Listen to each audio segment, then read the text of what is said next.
Well, look, as Prime Minister of New Zealand, I can tell you our most important relationship is Australia. And the Trans-Tasman Business Circle is the facilitator or the glue that combines together the economies of Australia and New Zealand in terms of the large companies, their interaction, their ability to know each other and to engage and share ideas. So in the time I've been both Prime Minister and Leader of the Opposition, I've spoken at the Circle both in Australia and New Zealand on numerous occasions.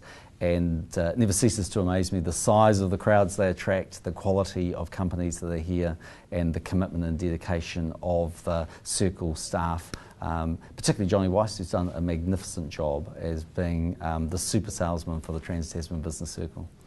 What we do know is both economies are growing, and both economies are becoming very internationally integrated, particularly into Asia.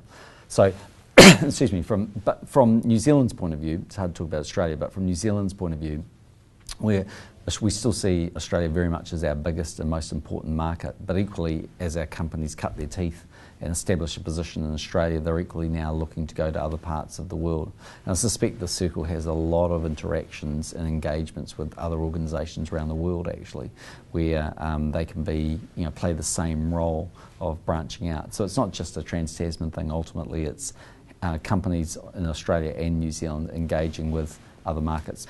Yeah, so I think one of my very early speeches was as Leader of the Opposition, nervously having to spell out our economic plan for the country if I became Prime Minister and we became the government. Look, my memories are always just the sheer size of the audiences are growing, and actually the fortunes have changed a little bit. There had been a period of time where New Zealand was doing considerably worse than Australia. We might argue at the moment, actually economically, fortunes have moved around a bit.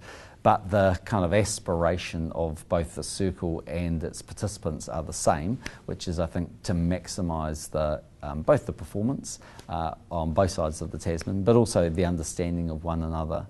And from a New Zealand point of view, they present themselves as the go-to organisation where we can get a message out there. So when we came over for the bilateral this year, the one thing we wanted to do actually was a speech to a business audience. It was great to be able to do that alongside Prime Minister Tony Abbott, and the Business Circle was just the obvious place that we would go.